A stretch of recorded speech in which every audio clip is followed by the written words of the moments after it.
किसी राज्य में एक बहुत ही बलवान राजा का राज चलता था।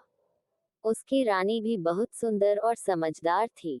राजा रानी को एक पुत्र था। दोनों में अपने पुत्र के पालन पोषण से लेकर उसकी शिक्षा दीक्षा में किसी तरह की कोई कमी नहीं होने दी थी। राजकुमार भी बहुत सुंदर था। उसका व्यवहार विनम्र था और वह हर से एक सुयोग्य पुत्र व राजकुमार था। कई पड़ोसी राज्यों के राजा राजकुमार से अपनी पुत्रियों का विवाह कराना चाहते थे।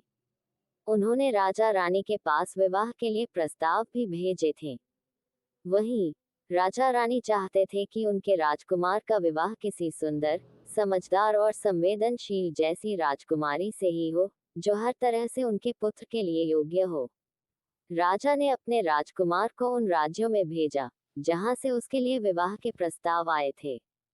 राजा चाहते थे कि राजकुमार खुद उन राजकुमारियों से मिले, उन्हें समझे और अपने लिए एक सुयोग्य पत्नी का चुनाव करें। राजकुमार ने भी अपने पिता की बात मान ली। वो कई अलग अलग राज्यों में गया, वहां के लोगों और राजकुमारियों से मिला, लेकिन फिर भी उसे सभी राजकुमारी में कुछ न कुछ कमी मिल जाती थी।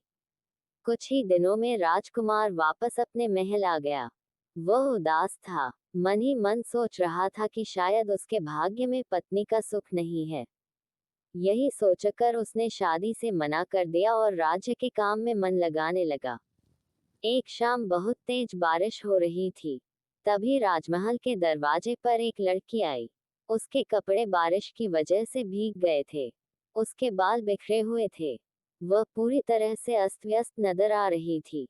उसने दरवाजे पर खड़े सैनिकों को बताया कि वह एक पड़ोसी राज्य की राजकुमारी है, जो बारिश की वजह से यहाँ पर फंस गई है।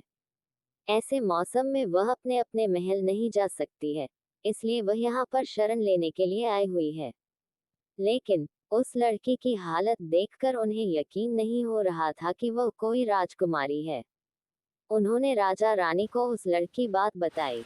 रानी ने उसे महल में शरण दे दी, लेकिन उसकी बात कितनी सच है ये जानने के लिए रानी ने उसकी परीक्षा लेने की योजना बनाई। रानी ने उस लड़की के सोने के लिए एक पलंग सजाया, जिस पर 20 मुलायम गद्दे बिछाए। फिर उसके ऊपर से एक रेशम की चादर बिछा दी।